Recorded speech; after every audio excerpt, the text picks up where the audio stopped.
you have less than 6 months to prepare for what's coming. The worst is over. The US stock market is in kill mode. Nothing can stop its powerful rebound and explosive growth, not even bad news. If you still don't take advantage of this opportunity to buy the dip, then for the next 10 years, you'll have to accept the widening wealth gap. You'll miss your chance to move up the social ladder, and no matter how hard you work, your financial situation will remain Welcome to Richmind channel. Have you noticed? When all of Wall Street declared that the US economy had entered a recession and that the stock market had been plummeting for over 10 days straight, only then did the Federal Reserve step in. But instead of lowering interest rates to make borrowing easier and support the stock market, they doubled down, warning the world that US inflation could get even worse. What does this mean? If you run a business in the US, your costs will continue to rise. If you live in the US, the price of goods you buy will keep getting more expensive. Meanwhile, US GDP growth is slowing. People are spending less and investing less. In short, making money is becoming harder while prices continue to climb. This is the economic paradox. Faced with such a risky outlook, if you had to bet on whether the US stock market would go up or down, even the least savvy investor would bet on a major decline, right? Yet, as soon as the market opened, US stocks surged. This proves that people are rushing in to buy. No matter the price, they just want in. Why is this happening? While most people aren't paying attention to the bigger picture, few realize that the Indonesian stock market has collapsed. The Turkish stock market is facing an even deeper crisis. What does this mean?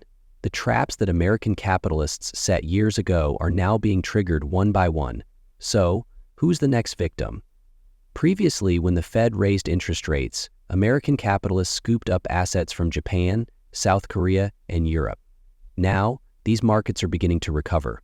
This means the bottoming out phase is complete. These undervalued assets are about to skyrocket. Meanwhile, assets that previously soared will start to crumble. The most profitable investment trend of 2025 is now clear. But what does this mean for you? When investing, do we make money when we buy or when we sell? Do we win or lose based on the moment we place a trade, or is it determined by our preparation beforehand? Think of a race. If you win, is it just because you ran faster for a few seconds or minutes? Let me tell you, success or failure in life comes down to planning, strategy, and preparation. This applies to college entrance exams, this applies to pursuing love, and this applies to investing and making money. If you wait until it's time to sell to determine whether you've made a profit, you're not investing, you're gambling. If your profits depend on prayer or blind luck, you're not investing, you're playing a game of chance. True entrepreneurs and investors always secure victory before engaging in battle. They only enter the game when they are confident of winning. Even better, the smartest investors make money without spending a dime. They let others make money for them, or better yet, have others voluntarily bring money to them before making a move. And if they see they can't win, they immediately exit or walk away without hesitation. So, if you don't realize that the capitalist elite has entered its harvest phase, then whether you're buying US stocks, short selling, or investing in US bonds, you're going to lose. Like I said in my previous video, if you don't want to be a victim of this financial harvest and instead aim to rise to a higher social class, then follow my channel. I will continue to provide you with crucial insights. If you're afraid you'll forget this information and miss out on life-changing opportunities, simply like this video. That way, it will automatically be saved to your playlist, allowing you to revisit and act on it whenever you need to. First, everything that needed to collapse worldwide has already collapsed. American capitalists have nearly finished buying up the assets they wanted. That means this round of sheep shearing is over. The next phase is all about helping the sheep grow their wool back as quickly as possible. What do I mean by that? Before I analyzed this plan, many people didn't believe it. I get it. But now, with everything unfolding exactly as predicted, history has repeated itself time and time again. If you missed out on making money in the first round, will you make the same mistake in the second round? What was the real purpose behind the Federal Reserve, Fed, and American capitalists raising interest rates? Imagine today you're a European investor holding 100 million euro. Banks in Europe offer just a 1% annual interest rate, meaning you'd earn 1 million euro in passive income per year by doing nothing. But now, the Fed has raised interest rates. If you convert your 100 million euro into US dollars and deposit it in an American bank, You don't have to do anything, but the US will pay you a 5% interest rate. That means you now earn $5 million, 5 times what you would have made in Europe. So what would you do? Naturally, you'd sell off your euros, convert them into dollars, and deposit them in an American bank. As a result, the US dollar keeps strengthening while other global currencies continue to weaken. And what happens when the world's capital flows into American banks? US capitalists use those stronger dollars to buy up devalued assets and currencies worldwide. That's why last year, the Japanese yen, Korean won, euro, and many other currencies in Asia and Europe dropped significantly. For example, let's say that in the past, I needed $1 million to buy an asset in Europe, but because the euro has depreciated, I now only need $700,000 to buy the same asset. It's essentially like getting a 30% discount. Last year, many Asian and European companies were acquired by American capitalists. Business owners and shareholders were gradually replaced by American investors. In other words, no matter how hard Asian or European workers labored, the money they earned ultimately ended up in the pockets of American capitalists. What if your country isn't highly developed? If your country doesn't have much wealth or major corporations worth acquiring, don't worry, there are still natural resources. Take Turkey, for example. It has vast reserves of oil, natural gas, and critical energy pipelines. In ancient times, if you wanted to take another country's resources, you had to go to war. If you won, all their resources became yours, but that method was costly in manpower, finances, and global reputation. It branded you as an invader. Today's world is a bit more civilized. If Turkey is short on money, I can lend it to them. On the surface, it looks like I'm helping them out, but the problem is, I worry they won't be able to pay me back. So they must put up national assets as collateral. If they default, those assets become mine, but don't worry, they won't go bankrupt because I offer loans at extremely low interest rates. If they can't repay on time, they can just take out another loan to pay off the old one. In 2003, Turkey still owed over $23 billion, but continued borrowing, adding another $16 billion in debt. To get these loans, they had to pledge crucial national assets like energy infrastructure, transportation networks, and banking institutions to American financiers. This strategy was set in motion decades ago and has only grown stronger over time. By last year, when the Fed raised interest rates, Turkey's short-term debt costs doubled almost overnight. These were short-term loans that had to be repaid within months or a year. When they couldn't pay, they had to hand over resources as payment. As a result, Turkey's oil and gas sectors were taken over by Western capitalists. Gas prices for Turkish citizens are now entirely dictated by Western financiers. Meanwhile, Turkey's rare earth minerals, mining operations, and banks were sold off at bargain prices to American capitalists. The same thing happened in Indonesia and Japan. Indonesia has the world's largest nickel reserves, a critical material for battery production. When this allowed American capitalists to use their stronger dollars to buy up Indonesia's nickel mines. This means the future supply of nickel for Tesla's batteries is now secured. Why do American capitalists have so much money to acquire global assets? Because last year the US stock market surged. As global currencies weakened, economies struggled, and living costs soared. Global investors had no choice but to pour their money into the US, the only country with a stable economy. For years, the US government has been working hand in hand with major financiers to stage a perfectly orchestrated play. Since 2020, US national debt has ballooned from over $20 trillion to $36 trillion, while Treasury reserves have been running low. But where did all that money go? And why, just as the Fed raised interest rates, did American financiers suddenly have the cash to buy up assets worldwide? The answer, it wasn't just that global investors deposited money into American banks for high interest rates. Most of that capital flowed into US stocks. The global economy was struggling, yet American companies seemed to be making record profits. But why did US corporations get richer when so many people were working from home during the pandemic? Because the US government poured an endless stream of subsidies into them. In 2020, when the Federal Reserve, Fed, injected money into the market by expanding its balance sheet, American companies were able to borrow massive amounts at near no interest rates. So, what did they do with that money? First, they used it to buy back their own shares, driving up stock prices. This is common knowledge, no need for further explanation. Second, they leveraged the money to collaborate with one another, making their financial statements look better. The U.S. government handed out money to businesses. One company bought products from another, and that company in turn purchased goods from yet another. This cycle ensured that everyone had high revenue and improved profitability, ultimately paying taxes back to the government.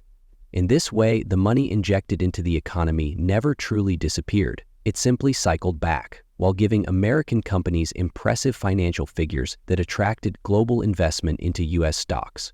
As American corporations accumulated cash, they used it to repay government debt. At this point, the U.S. government had funds to manage its obligations while simultaneously helping American capitalists attract international investment. These capitalists, armed with appreciating dollars, continued acquiring undervalued assets and resources worldwide. Many believed that rising interest rates would make borrowing more difficult, slowing down business and investment activity, leading to an economic downturn and a stock market crash. However, the reality was the complete opposite. Higher interest rates funneled global capital into U.S. stocks, allowing capitalists to rake in profits while the stock market surged. Billionaires like Warren Buffett were among the biggest winners. They sold their stocks at peak prices, amassed enormous cash reserves, parked that money in U.S. government bonds to earn high interest, and simultaneously bought up distressed assets in Japan, Asia, and Europe. So, if you relied solely on economic theory and sold your stocks when interest rates rose, you missed out on last year's insane stock market rally. Looking at financial reports, many companies had low profits, high valuations, or even recorded losses. Yet their stock prices soared over the past year. Why?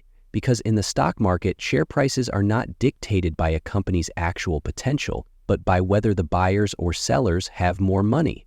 If sellers have more money, even the best stocks can decline. Conversely, if buyers hold more cash, even the worst stocks can rise. In other words, stock prices move based on the decisions of market power players. So, should we focus too much on financial reports or economic analysis? Not necessarily. The most critical factor is following the money flows of major investors. What's happening now? The real capitalists like Warren Buffett sold their stocks at high prices. So, who's holding U.S. stocks now? Global investors. The first phase of the plan is complete. The Fed raised interest rates, siphoned global money into the U.S., and acquired assets at bargain prices. Logically, the next step would be cutting interest rates, reducing borrowing costs, and allowing U.S. money to flow back into Asia and Europe. When that happens, the assets capitalists scooped up will skyrocket in value. But here's the problem. The U.S. president has changed, meaning the execution of this next phase is up for negotiation. The U.S. Treasury is also on the brink of depletion within the next few months, and the government may even have to shut down. What will they do? As I've discussed in previous videos, the U.S. government will likely trigger a recession to crash the stock market, forcing money out of equities and into U.S. government bonds. That way, global capital will leave stocks and flow into treasuries, right into the hands of the U.S. government. But here's the twist. Recent reports from American banks show that capital isn't flowing into U.S. bonds. It's heading to Europe and the U.K. instead. Just look at the U.S. dollar index. Since the beginning of the year, it has dropped significantly, meaning the dollar is depreciating against the euro, yen, and other major currencies. Why? Is the dollar losing value? Because investors are selling dollars to buy back euros and yen. What does this mean? It means that the current U.S. administration is attempting to trigger a recession and crash the stock market, pushing money into U.S. bonds. They keep emphasizing that bond yields are at historic highs, essentially warning investors that if they don't buy now, they'll miss out on these high yields forever. What about the American capitalists? They too want a recession and a stock market crash. But there's one key difference. They don't want the money to flow into government bonds.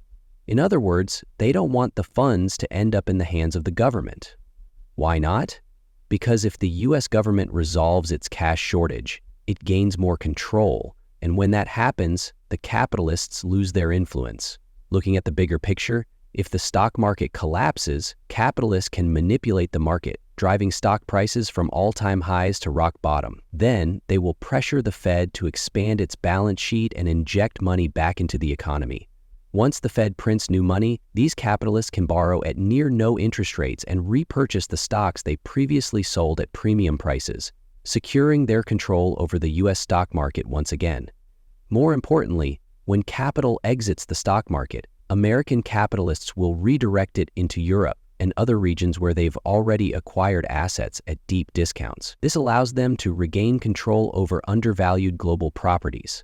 So, no matter what happens, whether the U.S. government or the capitalists win, a stock market crash ultimately benefits both parties.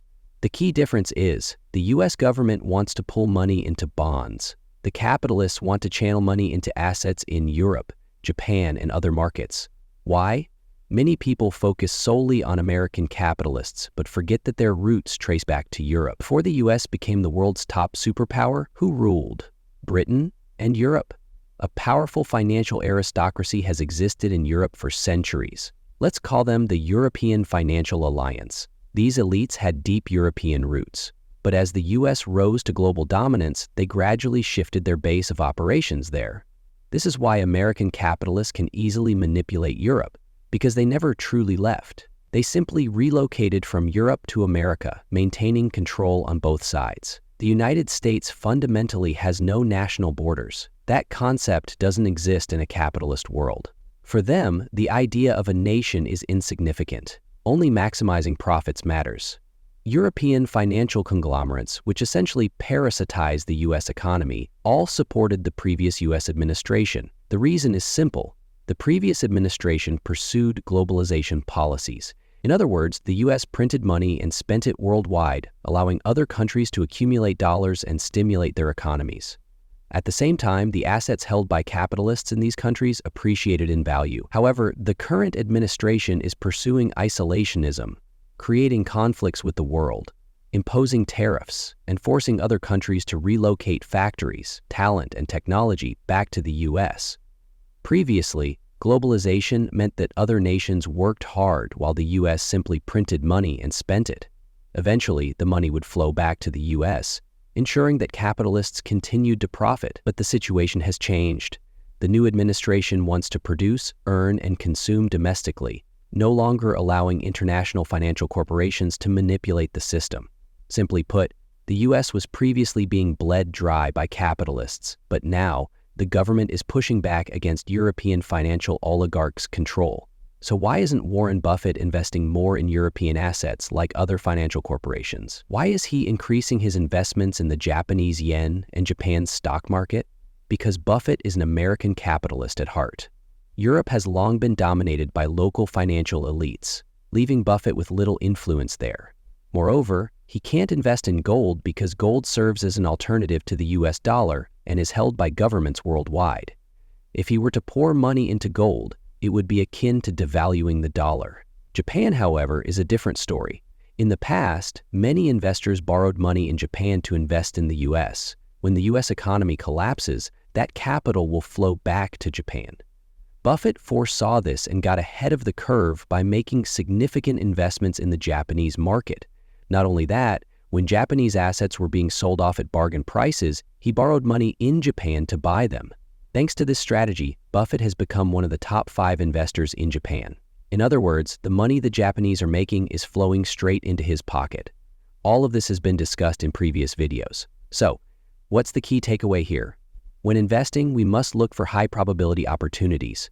The most important factor is understanding where the big money is flowing. Whether it's capitalists or governments, they all benefit when the U.S. stock market crashes. But if you pay attention, you'll notice that Buffett's funds and European financial conglomerates haven't started buying U.S. stocks at rock-bottom prices yet. They also aren't purchasing long-term U.S. bonds. Instead, they're funneling money into European and Japanese assets. So why has the U.S. stock market surged this time? If you examine the U.S. stock indexes and the broader market, you'll notice that just before the surge, there was a rebalancing of derivatives contracts. This led to a high trading volume, but it doesn't hold much analytical value. The key point is that on the day the market surged, actual trading volume wasn't particularly high. This means that while some people were aggressively buying without concern for price, the number of actual investors participating wasn't significant. Morgan Stanley conducted a survey and found that over the past week, retail investors poured more than $12 billion into U.S. stock. Additionally, if you pay attention, you'll see a massive influx of Chinese retail investors buying ETFs tracking U.S. stock indices, such as Qi Securities S&P 500 ETF, which hit its price limit and was temporarily suspended from trading. Why are small retail investors rushing to buy U.S. stocks? Because historically, when the U.S. stock market drops 10%, there is usually a short-term rebound. However, for investors like us, when the big money hasn't entered the market yet and only retail investors are buying, the probability of losing money, whether you're going long or short, is still very high. This time, if the market only sees a minor recovery due to retail investors buying in, the profits will be limited since the rebound won't be significant. If you fail to make enough money during the recovery and don't exit in time, you'll be trapped at high prices when the market drops again. Why is short selling also risky? Because of premature entry. Right now, the U.S. economy is in a tug-of-war, and you can't predict exactly when the market will truly collapse. If you short too early, a brief rally could force you to cut losses. If you're using leverage, you even risk blowing up your account. That's why short selling is much harder than buying in. Only when it's clear that the U.S. stock market has entered a prolonged bear market, potentially lasting a year or more, should we consider this strategy. But even then, I'd say we should only consider it, because we can still choose to invest in alternative assets like gold. Since the second half of last year, I've been shifting a significant portion of my US dollars into Japanese yen. Since I frequently travel to Japan, I see the risks of the US dollar depreciating. If we do short sell, we should target weaker stocks, such as laggards compared to blue chip stocks. Even if you haven't invested in anything in the first half of this cycle, it doesn't matter much. If you hold defensive currencies, when the dollar depreciates, those currencies will appreciate, preserving your wealth. Our ultimate goal is to wait for the Federal Reserve to expand its balance sheet and start printing money again. Before that happens, if the U.S. stock market crashes, this will be the biggest buy-the-dip opportunity of our lifetime. Some people say that I've repeatedly warned about a U.S. stock market crash, but so far, it has only seen sharp drops rather than a total collapse. When will it actually happen? I don't have a crystal ball or superpowers to predict the exact date, and if anyone claims they do, I wouldn't believe them either. But as investors and entrepreneurs, we don't need to guess the precise timing. The key is to bet on high probability scenarios. If the expected scenario plays out, we need to be among the winners. If it doesn't, we should ensure that our losses are minimal. At worst, we just won't make as much money. Thank you for watching. If you found this useful, please follow the channel, turn on notifications, and share this video. I sincerely hope that everyone who liked this video will achieve financial freedom soon.